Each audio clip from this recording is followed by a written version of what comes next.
You just landed in Canada. You want to get a SIM card. You need the SIM card to register for anything. You go to the mall, you are speaking with an agent, then they ask you to submit your SIN number. They also want to carry out a credit check. At this point, you are new to Canada. You are thinking maybe this is how they do it. I'm here to tell you to stop.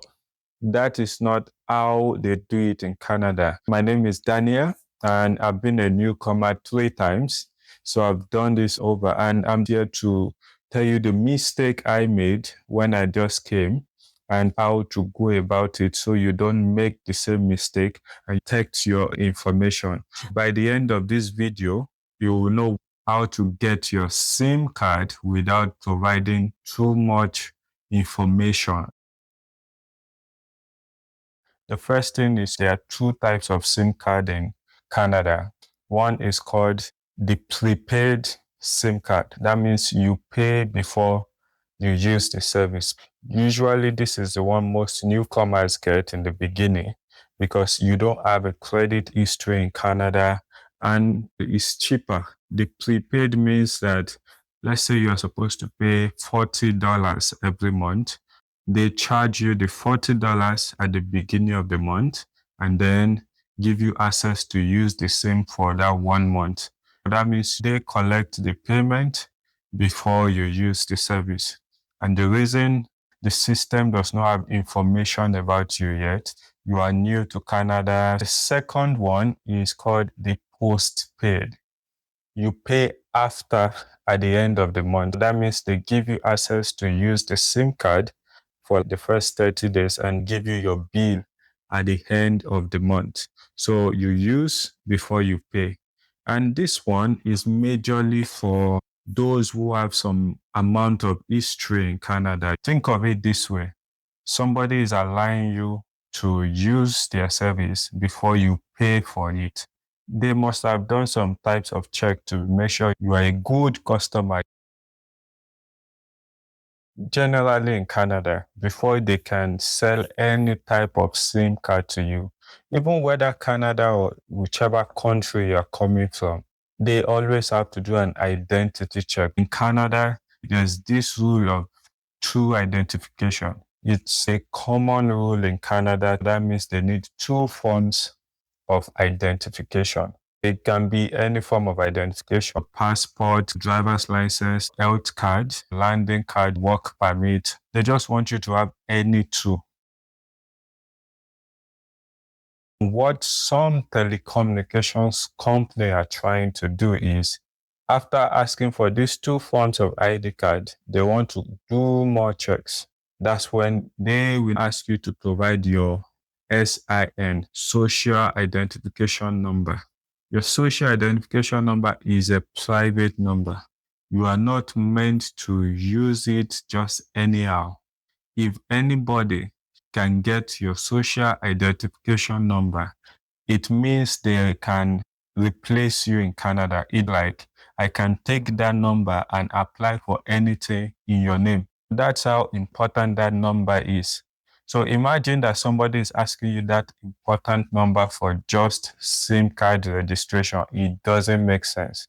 And what these companies are trying to do is looking for shortcuts. They are looking for any quick document just to get as much information from you as possible. But now I'm here to tell you, do not submit your social identification number for any SIM card. You don't need it. And I'm going to also back it up with the law so you know that I'm not just giving you advice. It says that from the Office of the Privacy Commissioner of Canada guidelines, companies cannot deny you service for refusing to provide SIN, that's your social identification number, unless it is for a tax reporting account, like a job or bank interest account. The only case where you submit your social identification number, your SIN, is only if that thing involves income. What is income? Income can be your job, investment, pay you interest or dividends. Those are income reporting. Apart from anything that involves income, you should not provide your SIN. When you want to collect your SIM card, some tell you we need to carry out a soft check on you. Another may say we need to carry out a hard check on you. So I'm going to explain what that means. Let me use the analogy of a library. Think of a library as the house of credit checks, because in a library is a house of books. Now think that each book represents each person in Canada.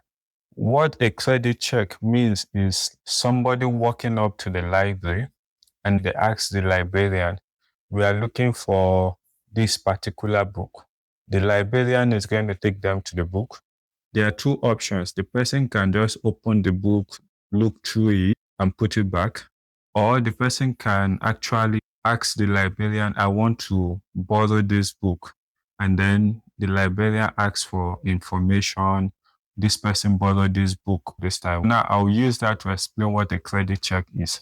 The library house represent Experian or TransUnion. These are organizations that collect information about your credit in Canada.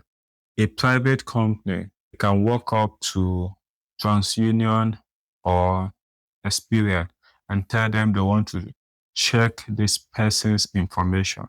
TransUnion is going to give them that document. When TransUnion gives them that document, if the agent just flips through the book and they drop it, we can liken that to a soft check. It's not going to really affect you. They just wanted to verify some information like your identity before they give you the service. But if the agent wants to borrow the book, take it away from the library, then you can liken that to an ad check. The ad check means that this person checked your account profile. Ad checks are going to be on your account for the next 6 years. In summary, a soft check is just somebody trying to verify your identity before they give you access to a service. It will not show on your account. It will not affect you. But an ad check is somebody who wants to verify all your information. They want to see your credit file, who has borrowed you money, how much you owe. They really want to do deep research into you. So if a telecommunications company is telling you they want to do a check on you, sometimes it's not necessary. Now I want to bring it all together. So when you want to get your first SIM in Canada and the agent tells you, can you give me your SIN number? What you can say to them is, I am not comfortable providing my SIN for a SIM card. I can give you my passport or my work permit or any form of ID that you need. You don't need my SIN to process a SIM card. Just that statement helps them know that you know what you are doing, you know what SIN is all about, and you are ready to provide any form of ID. Just don't ask me about my SIN because you don't need it. And then the second one is for your credit check.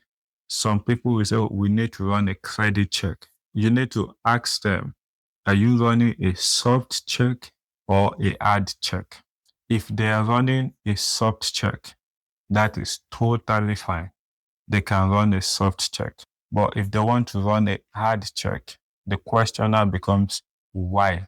Why are you running a hard check to get a SIM card? Regardless of the explanation they give you, just tell them no. You don't want a hard check. They need your consent before they can run any credit check on you. It's the law in Canada. In general, for you to get your first SIM, just provide them your details, 2 forms of ID card, pay whatever fee it is, and that is it. Don't allow them to run a ad check on you, and do not provide your SIN number.